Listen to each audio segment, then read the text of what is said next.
ನೀವೊಬ್ರು ಏನಾದರೂ business owner ಆಗಿದ್ರಿ ಅಂತಂದರೆ, so ಈ ಒಂದು ಡಿಜಿಟಲ್ ಮಾರ್ಕೆಟಿಂಗ್ ಬಗ್ಗೆ ತಿಳ್ಕೊಂಡಿಲ್ಲ ಅಂತಂದರೆ ನಿಮ್ಮ ಒಂದು ಬಿಸ್ನೆಸ್ ಏನಿದೆ ಆಫ್ಲೈನಲ್ಲೇ ಇದ್ಬಿಡುತ್ತೆ. ಸೊ ಆನ್ಲೈನ್ಗೆ ಗೊತ್ತಿರುತ್ತೆ. ಸೊ 2024-25 ಅಲ್ಲಿ ಸೊ ಎಷ್ಟು ಜನ ಒಂದು ಆನ್ಲೈನ್ಗೆ ಕನ್ವರ್ಟ್ ಆಗಿದ್ದಾರೆ ಅಂತಂದರೆ ತುಂಬ ಜನ. ಯಾಕಂತಂದರೆ ನಮ್ಮ ಲಾಕ್ಡೌನ್ ಆಗಿತ್ತಲ್ಲ, ಸೊ 2021 ಸೊ 2021ಇಂದ ಏನಿದೆ ಎಲ್ಲ ಬಿಸ್ನೆಸ್ಗಳು ಆನ್ಲೈನ್ಗೆ ಬರೋದಕ್ಕೆ ಶುರುವಾಯಿತು. ಸೊ ಆ ಟೈಮಲ್ಲಿ ನಾವು ಆನ್ಲೈನ್ಗೆ ಬಂದಿಲ್ಲ ಅಂತಂದರೆ ನಮ್ಮ ಒಂದು ಬಿಸ್ನೆಸ್ ಏನಪ್ಪ ಅಂತಂದರೆ ಹಿಂದೆ ಉಳ್ಕೊಂಡ್ಬಿಡುತ್ತೆ. ಸೊ ಬಟ್ ಇವತ್ತಿನ ಈ ವಿಡಿಯೋದಲ್ಲಿ ನಾನೇನು ಮಾಡ್ತಿದ್ದೀನಪ್ಪ ಅಂತಂದರೆ ನಿಮಗೆ ಕಂಪ್ಲೀಟಾಗಿ ಡಿಜಿಟಲ್ ಮಾರ್ಕೆಟಿಂಗ್ ಬಗ್ಗೆ ಹೇಳ್ಕೊಡ್ತಾ ಇದ್ದೀನಿ. ಸೊ ಡಿಜಿಟಲ್ ಮಾರ್ಕೆಟಿಂಗನ್ನು ಯಾವ ಥರ ಮಾಡೋದು, ಯಾವ್ಯಾವ ಥರ ಮಾಡ್ಬೋದು ಅನ್ನೋದನ್ನು ಕೂಡ ನಾನು ನಿಮಗೆ ಎಕ್ಸ್ಪ್ಲೇನ್ ಮಾಡ್ತೀನಿ. ವಿಡಿಯೋನ ಕೊನೆವರೆಗೂ ನೋಡಿ. ಇಷ್ಟ ಆದರೆ ಒಂದು ಲೈಕ್ ಮಾಡಿ. ಅದೇ ರೀತಿ ಚಾನಲ್ಗೆ ಹೊಸದಾಗಿರೋ ದಯವಿಟ್ಟು ಸಬ್ಸ್ಕ್ರೈಬ್ ಮಾಡೋದನ್ನು ಮರಿಬೇಡಿ. ಸೊ ಫಾರ್ ಎಕ್ಸಾಂಪಲ್ ಹೇಳೋದಂತಂದರೆ, ನಿಮಗೆ ಡಿಜಿಟಲ್ ಆಗಿ ಅಂತ ಬೆಳೀತಿರುವಂಥ ಒಂದು ಆನ್ಲೈನ್ ವೆಬ್ಸೈಟ್ಸ್ಗಳ, ಅಂದರೆ ಆನ್ಲೈನಲ್ಲಿರುವಂಥ ಬಿಸ್ನೆಸ್ಗಳ ಬಗ್ಗೆ ನಿಮಗೆ ಗೊತ್ತಿರುತ್ತೆ. ಫಾರ್ ಎಕ್ಸಾಂಪಲ್ ಅಮೆಝಾನ್ ಆಗಿರ್ಬೋದು, ಜೆಪ್ಟೋ ಆಗಿರ್ಬೋದು.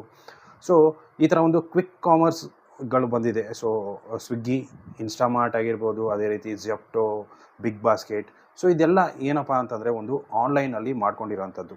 ಸೊ ಈ ಥರದ ಒಂದು ಇವಾಗ ಫಾರ್ ಎಕ್ಸಾಂಪಲ್ ನಮ್ಮದು ಆ ಥರದ ಒಂದು ಬಿಸ್ನೆಸ್ ಅಲ್ಲ, ಬಟ್ ಬೇರೆ ಥರ ಬಿಸ್ನೆಸ್ ಇದೆ. ಸೊ ಆ ಥರದ ಬಿಸ್ನೆಸ್ಗಳು ಕೂಡ ನೀವು ಆನ್ಲೈನಲ್ಲಿ ತರ್ಬೋದು. ಸೊ ಆನ್ಲೈನಲ್ಲಿ ಇದ್ದರೆ ಮಾತ್ರ ನಿಮಗೆ ಏನಂತಂದರೆ ಒಂದು ವ್ಯಾಲ್ಯೂ ಇರುತ್ತೆ. ಸೊ ಇವಾಗ ಯಾರೇ ಕಸ್ಟಮರ್ಸ್ ಬಂದರೂ ನಿಮ್ಮ ಬಗ್ಗೆ ಸರ್ಚ್ ಮಾಡಬೇಕಂದ್ರೆ ಅವ್ರು ಫಸ್ಟ್ ಕೇಳೋದು ವೆಬ್ಸೈಟ್ ಇದೆಯಾ. ಸೊ 100% ಇದ್ದೇ ಇರಬೇಕು. ಒಂದು ವೆಬ್ಸೈಟ್ ಆಗಿರ್ಬೋದು ಅಥವಾ ಏನೋ ಒಂದು ಆಗಿರ್ಬೋದು, ಡಿಜಿಟಲಾಗಿ 100% ಇರಲೇಬೇಕು. ಸೊ ಅದಕ್ಕೋಸ್ಕರ ನಾನು ಇವತ್ತಿನ ಈ ವಿಡಿಯೋದಲ್ಲಿ ನಿಮಗೆ ಕಂಪ್ಲೀಟಾಗಿ ಎಕ್ಸ್ಪ್ಲೈನ್ ಮಾಡ್ತೀನಿ. ಸೊ ಡಿಜಿಟಲ್ ಮಾರ್ಕೆಟಿಂಗ್ ಅಂದರೆ ಏನು? ಸೊ ನಮ್ಮ ಒಂದು ಪ್ರಾಡಕ್ಟ್ ಇದೆ ಅಂದ್ಕೊಳ್ಳಿ, ಯಾವುದೋ ಒಂದು ಪ್ರಾಡಕ್ಟ್ ಅಥವಾ ಏನೋ ಒಂದು ಸರ್ವಿಸ್ ಇದೆ, ಯಾವುದೋ ಒಂದು ಬಿಸ್ನೆಸ್ ಇದೆ.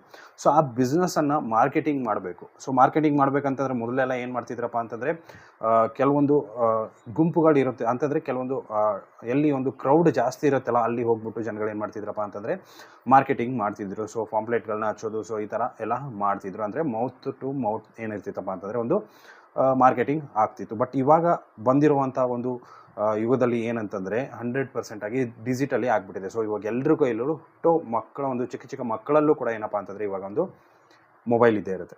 ಸೊ ಅದಕ್ಕೋಸ್ಕರ ನಾವು ಡಿಜಿಟಲಿ ನಮ್ಮ ಬಿಸ್ನೆಸ್ಸನ್ನು ತೊಗೊಂಡು ಹೋಗ್ಬೇಕಂತಂದರೆ ಡಿಜಿಟಲ್ ಮಾರ್ಕೆಟಿಂಗ್ ತುಂಬ ಯೂಸ್ ಆಗುತ್ತೆ. ಸೊ ನಮ್ಮ ಒಂದು ಬ್ರ್ಯಾಂಡ್ಗಳನ್ನು ಡಿಜಿಟಲ್ ಮುಖಾಂತರ ಪ್ರಮೋಟ್ ಮಾಡೋದಕ್ಕೆ ನಾವೇನು ಕರಿತೀವಿ, ಡಿಜಿಟಲ್ ಮಾರ್ಕೆಟಿಂಗ್ ಅಂತ ಕರಿತೀವಿ. ಸೊ ಡಿಜಿಟಲ್ ಮಾರ್ಕೆಟಿಂಗಲ್ಲಿ ತುಂಬ ಒಂದು ಪ್ಲ್ಯಾಟ್ಫಾರ್ಮ್ಸ್ಗಳು ಬರುತ್ತೆ. ಸೊ ಅವು ಯಾವ್ಯಾವುದು ಅನ್ನೋದು ಒಂದೊಂದಾಗಿ ಎಕ್ಸ್ಪ್ಲೈನ್ ಮಾಡ್ತೀನಿ. ಸೊ ಮೊದಲಿಗೆ ಏನಪ್ಪ ಅಂತಂದರೆ ಡಿಜಿಟಲ್ ಮಾರ್ಕೆಟಿಂಗಲ್ಲಿ ಫಸ್ಟ್ ಬರೋದು ಏನಂತಂದರೆ ಸೋಷಿಯಲ್ ಮೀಡಿಯಾ ಮಾರ್ಕೆಟಿಂಗ್ ಅಂತ ಬರುತ್ತೆ. ಸೊ ಇವಾಗ ಸೋಷಿಯಲ್ ಮೀಡಿಯಾ ಯಾವ ರೇಂಜ್ಗೆ ಬೆಳೀತಾ ಇದೆ ಅನ್ನೋದು ಎಲ್ರಿಗೂ ಗೊತ್ತಿದೆ. ಸೊ ಫೇಸ್ಬುಕ್, ಇನ್ಸ್ಟಾಗ್ರಾಮ್, ಟ್ವಿಟ್ಟರ್ ಆಗಿರ್ಬೋದು, ಲಿಂಕ್ಡ್ಇನ್ ಆಗಿರ್ಬೋದು, ಯೂಟ್ಯೂಬ್ ಆಗಿರ್ಬೋದು. ಸೊ ಎಲ್ಲ ಕಂಪ್ಲೀಟಾಗಿ ಹೈ ರೇಂಜಲ್ಲಿ ಬೆಳೀತಾ ಇದೆ. ಸೊ ಇದರಲ್ಲಿ ನಮ್ಮ ಒಂದು ಬ್ರ್ಯಾಂಡ್, ಪ್ರಾಡಕ್ಟ್, ಸರ್ವಿಸ್, ಬಿಸ್ನೆಸ್ ಯಾವುದೇ ಇದ್ರೂ ನಾವೆಲ್ಲ ಇದರಲ್ಲಿ ಪ್ರಮೋಟ್ ಮಾಡ್ಬೋದು ಈಸಿಯಾಗಿ. ಸೊ ಸಿಂಪಲ್ ಏನಿಲ್ಲ, ಅದ್ರಿಗೆ ಐ ಕ್ಯಾಚಿ ಇರುವಂಥ ಒಂದು ಪೋಸ್ಟ್ಗಳನ್ನಾಗಿರ್ಬೋದು, ಸ್ಟೋರೀಸ್ಗಳನ್ನಾಗಿರ್ಬೋದು ಕ್ರಿಯೇಟ್ ಮಾಡಿಕೊಂಡು ನೀವು ಪ್ರಮೋಟ್ ಮಾಡೋದು ನಿಮ್ಮ ಒಂದು ಸೋಷಿಯಲ್ ಮೀಡಿಯಾ ಪ್ಲ್ಯಾಟ್ಫಾರ್ಮ್ಗಳಲ್ಲಿ. ಸೊ ಅದರಿಂದ ಏನಾಗುತ್ತಪ್ಪ ಅಂತಂದರೆ 100% ನಿಮ್ಮ ಒಂದು ಬ್ರ್ಯಾಂಡ್ ಅಥವಾ ಸರ್ವೀಸ್ ಅಥವಾ ಯಾವುದಾದ್ರೂ ಬಿಸ್ನೆಸ್ ಇತ್ತಂದರೆ ನಿಮಗೆ ಅಲ್ಲಿ ಅಂದರೆ ನೋಡೋದಕ್ಕೆ ಸಿಗುತ್ತೆ ಒಂದು ಡಿಜಿಟಲ್ ಅಲ್ಲಿ. ಸೊ ಅವಾಗ ಸಿಕ್ತಂತಂದರೆ ಯಾರಾದರೂ ಸರ್ಚ್ ಮಾಡಬೇಕಾದ್ರೆ ಅವ್ರಿಗೆ ಆ ಪ್ರಾಡಕ್ಟ್ಗಳು ಏನಾದರೂ ಬೇಕಂತಂದರೆ ನಿಮಗೆ ಸೇಲ್ ಶುರುವಾಗುತ್ತೆ. ಸೊ ಇದೇನಪ್ಪ ಅಂತಂದರೆ ಸೋಷಿಯಲ್ ಮೀಡಿಯಾ ಮಾರ್ಕೆಟಿಂಗ್ ಅಂತ ಕರಿತೀವಿ. ಸೊ ನೆಕ್ಸ್ಟ್ ಇನ್ನೊಂದು ಬರೋದೇನಪ್ಪ ಅಂತಂದರೆ ಇಮೇಲ್ ಮಾರ್ಕೆಟಿಂಗ್. ಸೊ ಇಮೇಲ್ ಮಾರ್ಕೆಟಿಂಗ್ಗಳು ಕೂಡ ತುಂಬ ಇಂಪಾರ್ಟೆಂಟ್ ಆಗುತ್ತೆ. ಸೊ ದೊಡ್ಡ ದೊಡ್ಡ ಕಂಪನಿಗಳು ಇಮೇಲ್ ಮಾರ್ಕೆಟಿಂಗನ್ನೇ ಯೂಸ್ ಮಾಡೋದು. ಸೊ ಇವಾಗ ಕೆಲವೊಬ್ಬರು ನೀವು ನೋಡಿರ್ಬೋದು, ದೊಡ್ಡ ದೊಡ್ಡ ಇಂಡಸ್ಟ್ರಿಯಲಿಸ್ಟ್ ಆಗಿರ್ಬೋದು, ದೊಡ್ಡ ದೊಡ್ಡ ಬಿಸ್ನೆಸ್ಗಳ ಮ್ಯಾನ್ಗಳಾಗಿರ್ಬೋದು, ಅವರು ಸರ್ಚ್ ಮಾಡೋದೇ ಇಮೇಲ್ಸಲ್ಲಿ. ಸೊ ಅವರ ಒಂದು ಮೊಬೈಲ್ ತೊಗೊಳ್ಳದೇ ಇರಲಿ, ಬಟ್ ಫಸ್ಟಿಗೆ ಅವ್ರು ನೋಡೋದೇನಪ್ಪ ಅಂತಂದರೆ ಇಮೇಲ್ಸ್, ಏನೇನೆಲ್ಲ ಇಮೇಲ್ಸ್ ಬಂದಿದೆ ಅಂತ.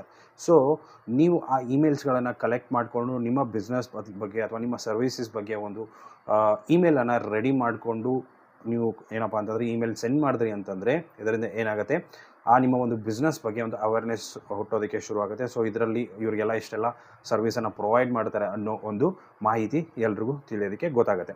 ಸೊ ಅದಕ್ಕೋಸ್ಕರ ನೀವು ಏನು ಮಾಡಬೇಕಪ್ಪ ಅಂತಂದರೆ 100% ಇಮೇಲ್ಸ್ಗಳನ್ನು ಕಲೆಕ್ಟ್ ಮಾಡ್ಕೋಬೇಕಾಗುತ್ತೆ.